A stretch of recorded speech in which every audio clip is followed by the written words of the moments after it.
एक बार एक किसान अपने खेत में काम कर रहा होता है, तो ऐसे में उसके हाथ की घड़ी कहीं गुम हो जाती है।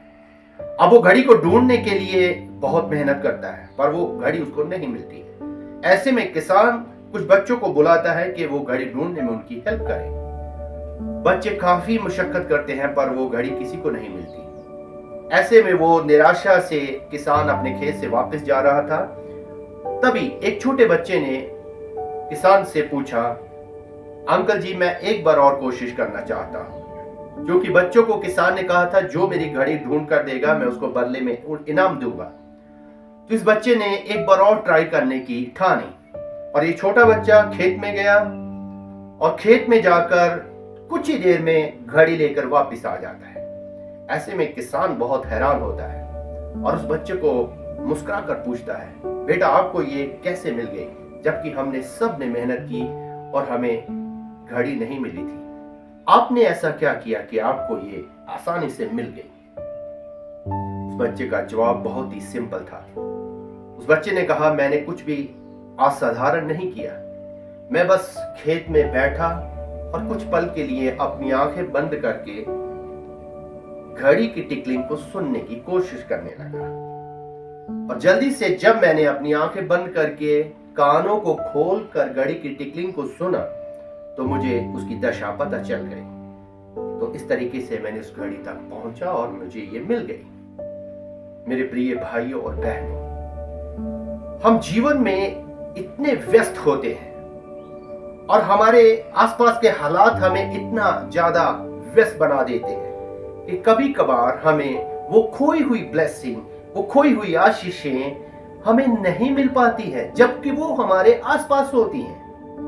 मुझे और आपको चाहिए कि अपने परमेश्वर के सामने एकांत में जाकर अपनी आंखें बंद करके उस प्रिय परमेश्वर के शब्द को सुने, जो आपको खोई हुई घड़ी तक पहुंचा सकता है।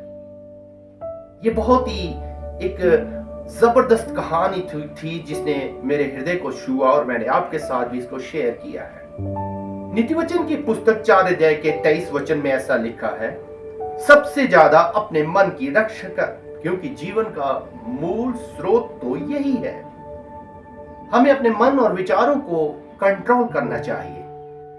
हम अपने आसपास के हालातों को देखकर, नेगेटिव न्यूज को देखकर और कुछ समस्याओं को देखकर बहुत बार निराश होते हैं, पर प्रभु का वचन कहता है, अपने मन को कंट्रोल करो। एक कंट्रोल मन ही विजेता बन सकता है।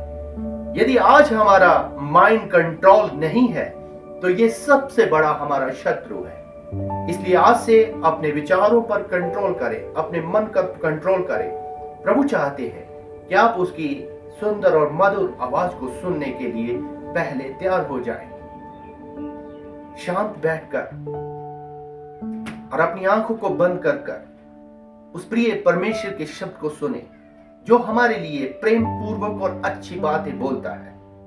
और उसका वचन हमें सच में वहां ले जाना चाहता है, यहां हम अपने बारे में सोचते हैं, क्योंकि बाइबल की प्रतिज्ञाएं हां और आमीन के साथ है। प्रभु आपको इन वचनों के द्वारा आशीष दें और अपने मन को एकाग्र बनाने में ये स्टोरी आपकी सहायता करे।